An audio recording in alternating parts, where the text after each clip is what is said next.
Hello, hello, hello, everybody. This is Irina Strunina, and this is our weekly podcast, Diabetically Speaking with Smart Move 360. We go live every Thursday at 4 p.m. Eastern Time, and you have a chance to meet with my guests. Usually, I invite healthcare professionals to be my guests, and these could be doctors, could be nurses, could be dietitians, could be personal trainers. Sometimes I have social workers or insurance brokers with me. All of these people work on a daily basis with people who were diagnosed with type 2 diabetes, sometimes type 1 diabetes, but they are helping them and sharing with them their knowledge, their expertise, what people have to know. Let me start my timer so we don't go too far over our time limit. So that's my podcast, and I'm so happy. In 3 years that we are here, I met with so many wonderful people. I learned so much, and I hope that you, our listeners, are logging in pretty regularly. And by the way, we do have the YouTube channel, which is called Smart Move 360, and our podcast is posted there. And if you know of someone or you yourself are following us, please go there, subscribe, put the thumbs up, this, and maybe even put a comment. Are you diabetic yourself? Maybe you know of someone. Maybe something that we're talking about is particularly interesting for you. This is all helps the YouTube algorithms to spread this information further, and more people will learn about the people who I introduce here and about the information that they are sharing with us. And one more comment, the very last Thursday of the month, we usually have a special guest, and this is the person who lives with diabetes. This is we call this episodes diabetic warriors, and these are people who are sharing with us their own experience from inside out. How did they receive the diagnosis? How did they respond to it? What did they do? What they're doing now? Where they are right now? Do they have it under control? Maybe they have the challenge that they're working on. So all this to help you to learn that there are people just like you who also have these challenges, and they were brave enough to share it with other people, not hiding it and helping each other, sharing informations and discoveries. It's helping everyone here. With that, introduction is over, and today I have a very special and interesting guest. And I met with Stacy here in our Facebook group, Diabetes 101 for Beginners. This is the platform where I meet a lot of speakers who I find very interesting to me. And since it's interesting to me, maybe this will be interesting to you also to meet with them, to hear their stories. So, Stacy, you have so many hats, and it's interesting just to listen to all your story. Welcome to the podcast. Welcome to the show. Please share with us your story, where you started, how did you progress, and what are you excited about right now? Well, thank you, Arena, for inviting me to speak here. And yeah, I was just on Facebook and I accidentally found your Facebook group and you reached out to me immediately and we connected, and I'm really glad that we did. Um, I I'll kind of start at the beginning. Yes, please. I grew up in a home with diabetes. My mother was a type 1 diabetic. And so I saw from a very early age her giving herself insulin shots, checking her blood sugar, um, being sick with complications as she got older, in the hospital, in and out a lot with infections, especially neuropathy on her feet and wounds, non-healing wounds from her peripheral artery disease, which is a complication of diabetes. She had coronary artery disease as a complication of her diabetes. She had gastroparesis, where the it's a auto an autonomic disorder due to neuropathy of the muscles that line the gut. So the peristalsis slows down, things don't pass through. So I saw her have all of that. And then as I got older, I developed gestational diabetes when I was pregnant. With all three of my pregnancies, I had gestational diabetes. And the doctor didn't really explain much about that to me, just you have gestational diabetes. Let's watch what you eat. So I checked my blood sugar. I never took any medication and, it kind of went away after my kids were born. And my mom sent me to her endocrinologist, and he did tell me that I might be more at risk of getting type 2 diabetes as I got older. And so as I've gotten older, all of a sudden I had developed a sudden issue with my heart that started me on the road of seeing doctors and cardiologists, and I had a bunch of blood work done, and there's that pre-diabetes diagnosis right there. And for me, that was a real wake-up call because I remembered my mom and all the complications she had, and I just decided I did not want to, go down that road of losing my toes, losing my vision, going on dialysis, all the things that can happen from diabetes. I'm a physical therapist. I've been working for over 30 years in different settings. My career right now is in a hospital. I've been there 9 years. And so probably 95% of my patients are type 2 diabetic. The other ones maybe are pre-diabetic, insulin resistant. The vast majority of those patients have complications of obesity, high blood pressure, chronic kidney disease. Many are on dialysis. Mm-hmm. We see many with non-healing wounds, amputations. It starts on the big toe and it goes from there. They cut toe by toe by toe, and then the midfoot, and then before you know it, it's below the leg. And it's really disturbing to me when I see the food that's served in a hospital for these diabetic patients. Very simple carbohydrates, things like pancakes and bananas and apple juice and a biscuit, and that's breakfast. Yes. You know, where's the protein? Mm-hmm.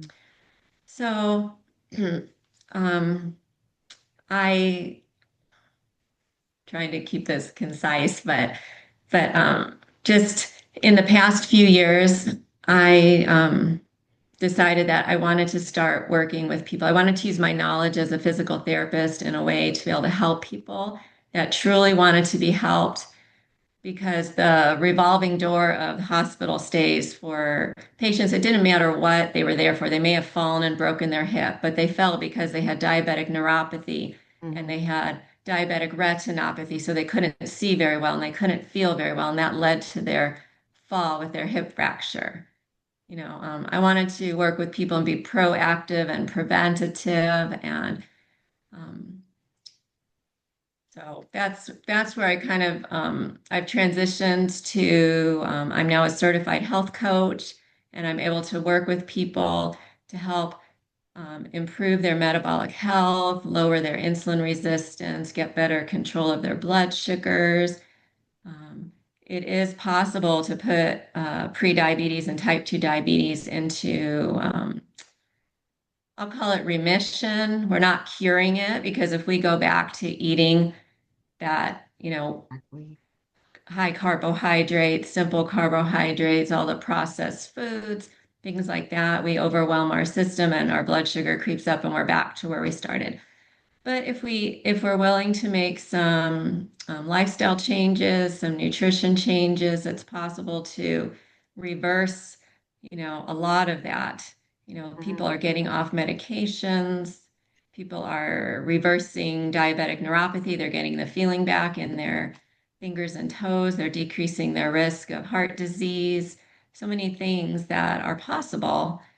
It's just It's challenging. It's a lot of work. You have to be willing to make the changes. And for me, when I saw, when I got that pre-diabetes diagnosis, that for me was kind of my bottom where I said, okay, I'm willing to make some changes now because I don't want to go down that road.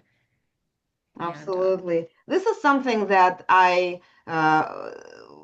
hear from a lot of people who actually got their diagnosis under control, who are doing good in managing what they eat, how they live. Really, it's a lifestyle also change, right? It's not only what is on your plate, but you got to start moving, right? You got to incorporate somehow movement in your life, right? You have to manage your sleep pattern. It got to happen. You have to learn the stress management techniques because absolutely. it's impossible to be stressed out all the time and your body eventually is saying, I cannot do this anymore. I need help. So that is something that has to happen, and people have to become participants. I just today had a conversation with someone, and we came to conclusion. Uh, yes, you are the patient in the beginning, but you must turn into the participant, not Yes, just the patient who takes the pill, because absolutely. until you start participating in your health, actively participating in your health, you probably will not see much of a result in terms of improvement. You could stabilize your condition, but improvement, we all want to live uh, free from constantly counting calories and carbs and everything. We want to live in a way that we could go for a hike with everybody instead of saying, "Oh, I cannot handle it; it's too Uh, far, and I just cannot do it. My legs, my ankles hurt, my knee hurts, all this." So active participation in your own health is so important. And I think you, as a physical therapist, you can give us so many examples, right, of how people can change once they start incorporate the movement into their daily activities, right? yes, absolutely. I have a lot of my patients are elderly. Um, I'll say 65 and over, and I get patients up to 100 and over. Wow. And it's amazing. Some of the oldest patients are the most mentally young and active, Uh-huh. and I kind of ask them, what's your secret? Well, most of them grew up eating real food. A lot Yeah. of them grew up on a farm. They ate milk, they ate meat, they ate vegetables that they grew. They walked places, they were active gardening, things like that. No smoking, really the basic things for health. And that keeps their mind mentally sharp too. There's um, Now they're starting to call dementia type 3 diabetes, Mm-hmm. which is diabetes of the brain. It's that inflammation. Uh, so we can decrease our risk of dementia by getting our blood sugar under control. And really, well, back to the activity.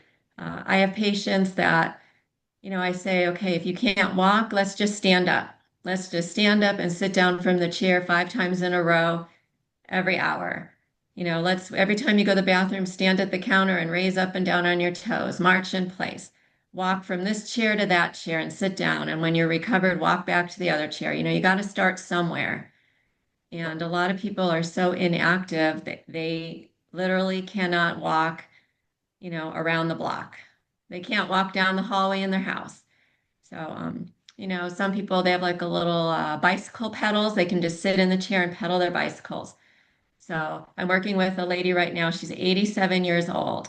She's my health coaching client, and she wants to be as healthy as she can as long as she lives. So she has a hard time walking, so she pedals her bicycle after meals for 10 Perfect. minutes. I'm like, that's a great activity. If you can't walk for 10 minutes, pedal your bike for 10 minutes. I have stand up I and have down to from the say chair. one exercise that I promote everywhere is raising the heels, right? You're Mhm. sitting and you're raising the heels. Nobody even know that you're Exactly. exercising, right? And you raise Yeah. your heels and you burn the muscles. And doctors even say that this is like our second heart, Hmm. secondary heart system that helps the circulation in our feet, in our legs, right? This is Yes. something that I am just so Yeah. fascinated about. Yeah. So that's the heel raises are great and the stand and sit from a chair. Those are my two favorite ones I tell people to do all day long. And especially people that are diabetic, I tell them, after each meal, you've got to do it for about 10 minutes. So go for a walk. If you can't go for a walk, stand and sit. If you can't stand and sit, raise your heels. Yes, That really, it helps your muscle absorb the glucose without even the need for insulin. So it's a exactly, great tool to help get our manage our blood sugars. for sure. This is something I'm telling my 93 years old mom. She's sometimes like, I don't have energy. Like, okay, just do the heels for me, please. This is something that you can. So she does. All right. Okay.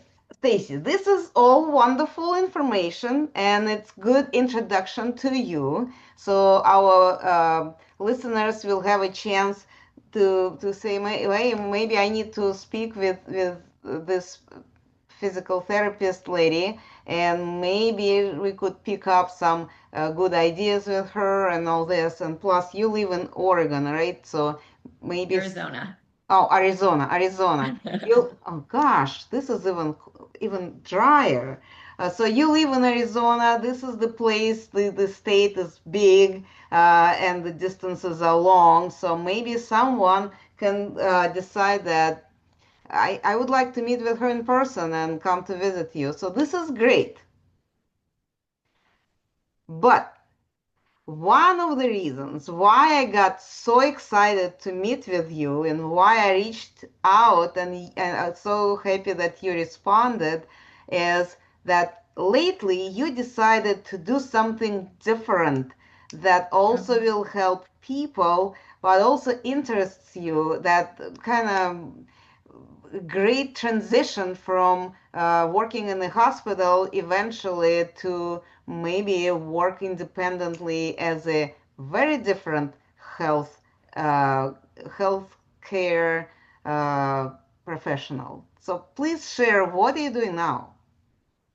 Yeah, so I just recently opened a home-based bakery out of my house, and I specialize in sugar-free, gluten-free, diabetic-friendly treats. And I decided to do that because when I was diagnosed with prediabetes almost 9 years ago, I had to learn a new way of cooking, a new way of baking, a new way of eating. And I really didn't want to have to give up. Food is social, food so much more than just nutrition for our body. There's a lot of things with it. And I wanted to still be able to enjoy my chocolate chip cookies and ice cream and things like that, but be healthy about it. And so um, over the years, I've changed the way I'm cooking and baking. And I realized that once I became a health coach, that I want to be able to teach people how to cook and bake and be able to enjoy delicious food that's actually nourishing and healthy. And so this past month, I opened my bakery. It's called Low Carb Love, a sugar-free bakery. And right now I'm specializing in cookies. And unfortunately, I can't ship across state lines by the cottage laws. But if you're local in Arizona, I do porch pickups at my house. Um, I I post a lot of stuff online about the different recipes that I cook and make also. Um, and actually, I found a lady found me. She and her mom just recently, they've already ordered twice and been to my house. They're starting on a low carbohydrate journey for their health, and they were so happy that they could eat a cookie without wrecking their health. So, Absolutely. yeah. So when you posting about what you are baking, do you put the recipes there too? What are you using for baking? It's not the regular flour, right? You're using No, something. so I use ingredients that are low carbohydrate, that are very blood sugar friendly. So for flours, I use mainly almond flour, which is just ground almonds, or coconut flour, which is just the dried up coconut, dehydrated. And I use natural sweeteners. People think they're artificial sweeteners. They're really natural sweeteners. Stevia, monk fruit, erythritol. It sounds like a chemical, but it's really a natural to sugar alcohol. It's found in some fruits. Um, those are my main sweeteners that I use. And then I use real ingredients, butter, eggs, vanilla. Um, and I've been re most of my recipes I've been making over some of my favorite food bloggers' recipes, Hmm. and kind of making them my own. I have a few family recipes that I've made over that are more holiday themed. So starting next month, I'll be having some of those. But it's really exciting to, you can take a Toll House chocolate chip cookie and you can add some almond flour instead of white flour, and you add some sweetener instead of sugar and some sugar-free chocolate chips, and you have a cookie that's, it's still a treat. You can't go eat 10 of them, Yes. but if you eat one cookie and you enjoy it, um, Just make it it's large, right? Not the tiny well, I've one. I've been playing around with that too, because a lot of bakers sell these massive cookies, 6-ounce cookies.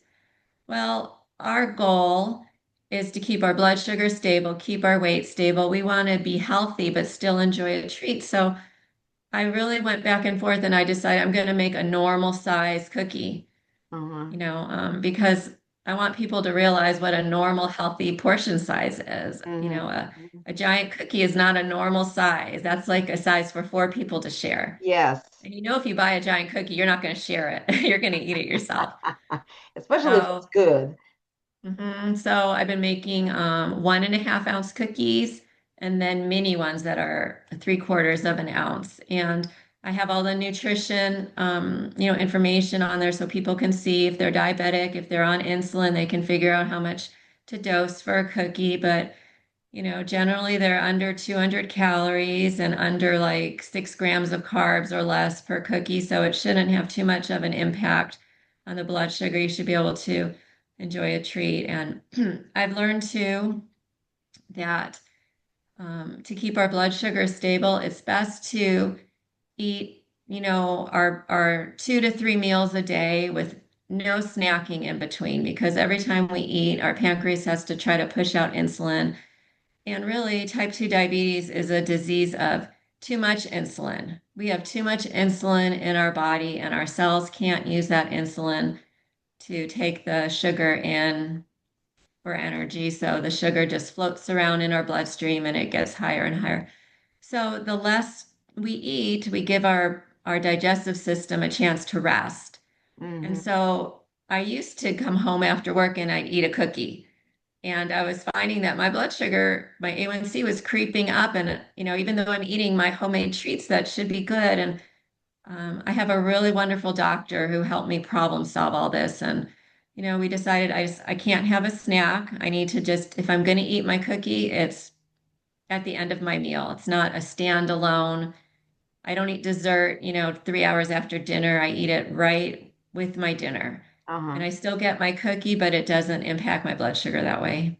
Yeah, yeah, for sure. Well, you see, there is a lot of tech, well, not techniques, a lot of strategies that people can use, and this one sounds like the most, logical and most natural, right? So, I am back to your recipes. Do you have like a book of recipes, or you just working on building it? Because you do need to have a Um, book.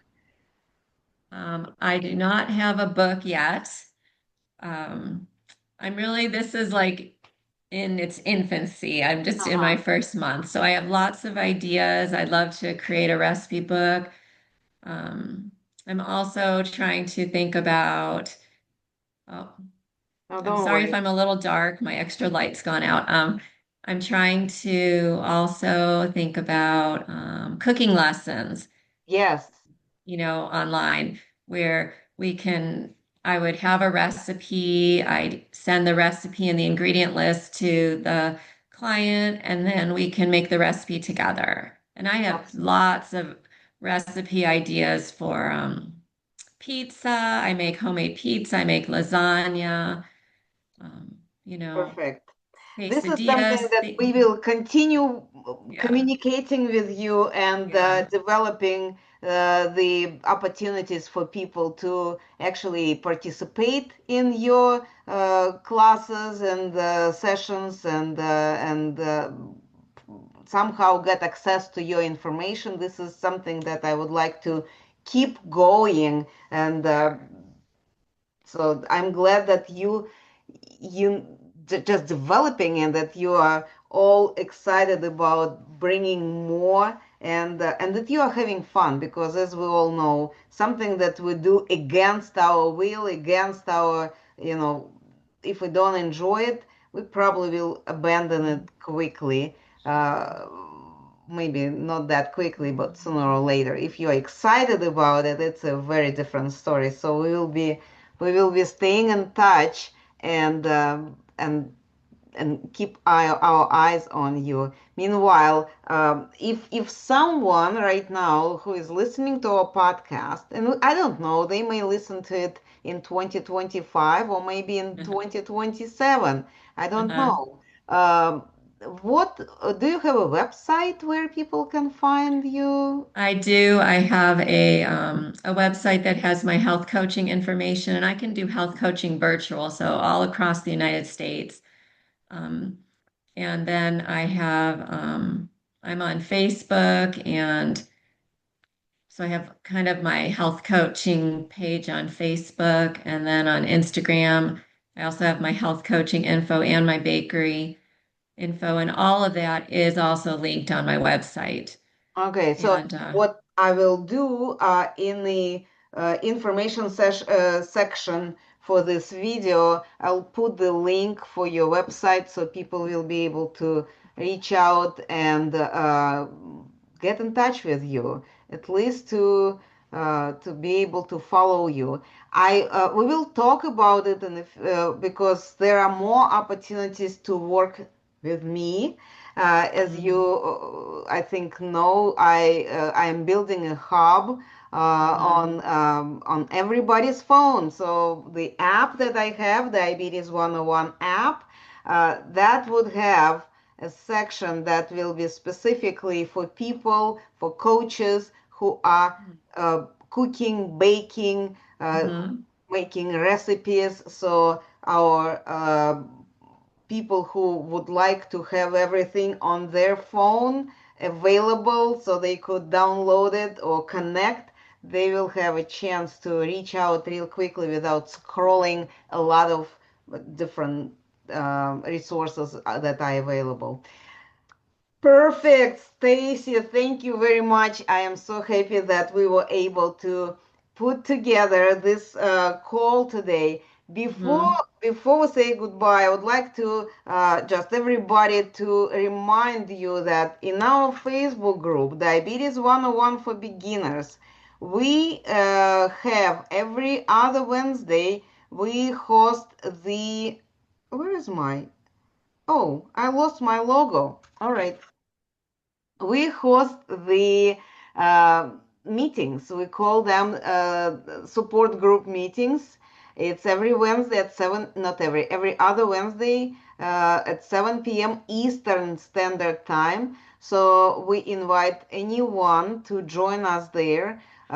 If you need support, if you feel that you need to speak with people who have the same situation, or maybe who um, just live people, and not texting and waiting who will respond, but meet with the person on the screen, because in our support group meetings we have their nurses, we have healthcare professionals, dietitians. Stacy, if you ever would like to join us there, we could always use your expertise as a physical therapist. Um, And people who have diabetes and been diagnosed recently or been diagnosed a while ago, and they are all sharing what they learn, what they're working on, what latest results they've got. All this is there. So support group meetings every other Wednesday. We have our Diabetically Speaking with Smart Move 360 podcast. It's every Thursday at 4 p.m. Eastern Time. And all the podcasts are also being published on our YouTube channel, which is Smart Move 360 YouTube channel. And there's this playlist and podcast, Diabetically Speaking with Smart Move 360. There you also can see the special playlist, which is called Diabetes 101 for Caregivers. This is our registered dietitian, Kim Kyle, and myself. This is our project for this year 2025. Every month we have this 2 hours crash course where we're talking about different aspects of life with diabetes. We are talking, we had there, Kim did a presentation on what is blood sugar, what is insulin resistance, what is A1C, how do you build your plate, what you can eat and what you should stay away from, how to read the labels when you go shopping for Mhm. your ingredients.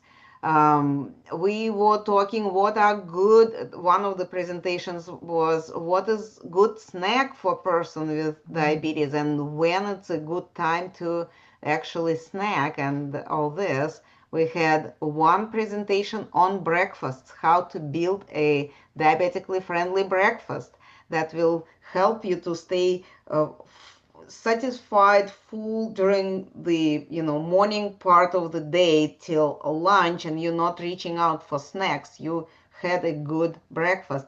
Then the next session, just recent, like the last one, was on lunch. What to eat for lunch? How to build your lunch, your plate for lunch. So again, you will get all the required nutrients, and you will stay satisfied till the dinner. So next session will be on dinner. So keep your eyes open on those sessions that we have. I post this information in the Facebook group.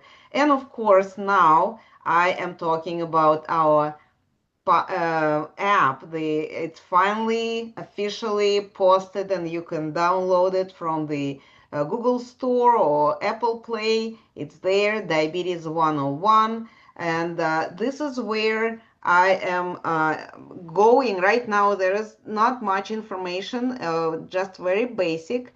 What you need to know about diabetes and what is available and what you should look for. But I very soon will have their people, just like Stacy, to have their own sub app where they could actually uh, be reached and offer their services that they provide. Nutritionist, dietitian, we will have the personal trainer, we will have the chef, and we will have more specialists there that I would like everyone to go and check out. We'll have the shop there, the like marketplace where you could also purchase the uh, different items that will be helpful to manage the diabetes. It could be scale, it could be a cooking utensils, it could be the clothing or the CGM, and whatever will be. I will have a chance to get in touch with providers. I will definitely have represented there as well.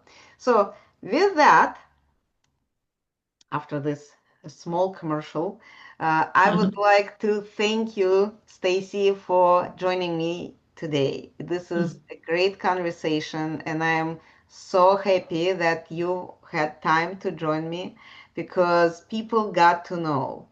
One, there are people out there who are ready and willing to help. Mhm. The second thing, you can be a baker and still stay and consume uh, bakery products that are not harming people with diabetes.